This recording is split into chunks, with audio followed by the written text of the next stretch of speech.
انسان کے بارے میں جو یورپ کے مفکرین نے جو نظریہ دیا ہے اور اسلام نے جو نظریہ دیا ہے اس میں بہت بڑا تضاد ہے۔ یورپ کے مفکرین نے اس انسان کے بارے میں جو نظریہ دیا ہے اس کے ہر جز میں تضاد موجود ہے۔ فرائڈ اور دیگر مفکرین نے انسان کی خود مختاری کی بات کی ہے، یعنی انسان یہ اختیار رکھتا ہے کہ اس دنیا کے اندر جو کچھ موجود ہے وہ اپنی مرضی سے استعمال کر سکتا ہے، جبکہ اسلام نے انسان کے بارے میں جو نظریہ دیا ہے یہاں اسلام نے یہ سمجھانے کی کوشش کی ہے کہ انسان کی طاقت دنیا اور دنیا کے اندر جو کچھ بھی موجود ہے انسان اپنی ملکیت سمجھ کر اسے خود مختاری کے ساتھ استعمال نہ کرے، بلکہ انسان کی طاقت دنیا اور دنیا میں جو کچھ موجود ہے وہ اللہ کی ملکیت ہے اور اللہ کے قانون کے مطابق اسے استعمال کیا جائے۔ اب کتنا بڑا فرق ہے دونوں میں۔ یورپ کا نظریہ ہمیں یہ سکھاتا ہے کہ انسان اختیار رکھتا ہے، وہ جس طرح چاہے اپنی مرضی گزارے، اس پر کوئی ایسا قانون کا اطلاق نہیں ہوتا جو اسے حرام کی طرف جانے سے روکے، برائی کی طرف جانے سے روکے، بے حیائی کی طرف جانے سے روکے۔ آج یورپ کے اندر بے حیائی عام ہے۔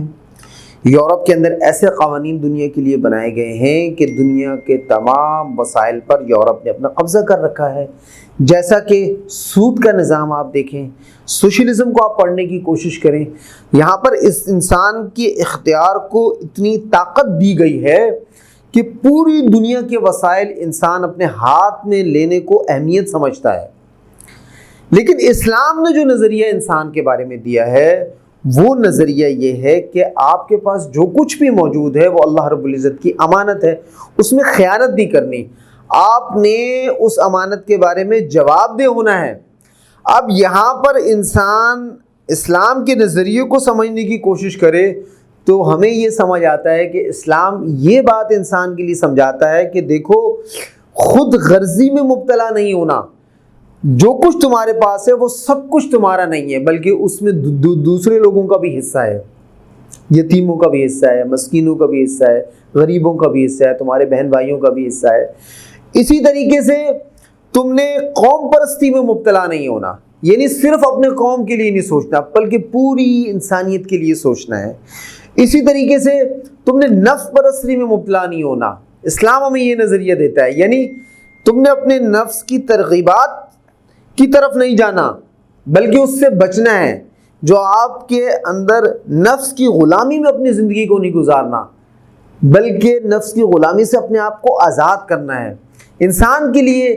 اسلام یہ نظریہ دیتا ہے۔ یہاں پر اسلام جو نظریہ ہمیں سمجھانے کی کوشش کرتا ہے، اگر انسان اس کے مطابق اپنی شخصیت کی تعمیر کرے تو اس کی شخصیت سے قوم پرستی نکل جائے گی، اس کی شخصیت سے دنیا پرستی نکل جائے گی، اس کی شخصیت سے خود غرضی نکل جائے گی۔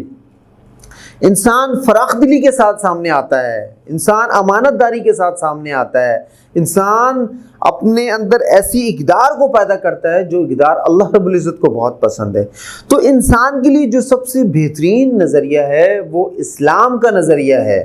باقی یورپ کے دیگر مفکرین نے جو نظریہ دیا ہے، جو فلسفہ ہمیں سمجھانے کی کوشش کی ہے، وہ دنیا کی زندگی کے لیے ہے، جبکہ اسلام نے جو ہمیں نظریہ سمجھانے کی کوشش کی ہے وہ ہماری آخرت کی زندگی کے لیے ہے، اور انسان کے لیے سب سے بہتر زندگی ہے ہی آخرت کی زندگی ہے، کیونکہ اس زندگی میں موت نہیں ہے، دنیا کی زندگی میں موت ہے۔ اس لیے اسلام نے جو انسان کے لیے نظریہ دیا ہے اس کو سمجھنے کی کوشش کریں، اس کے مطابق اپنی زندگی گزاریں، اپنی شخصیت کی تعمیر کریں۔ آپ کے لیے سب سے بہتر نظریہ اسلامی نظریہ ہے۔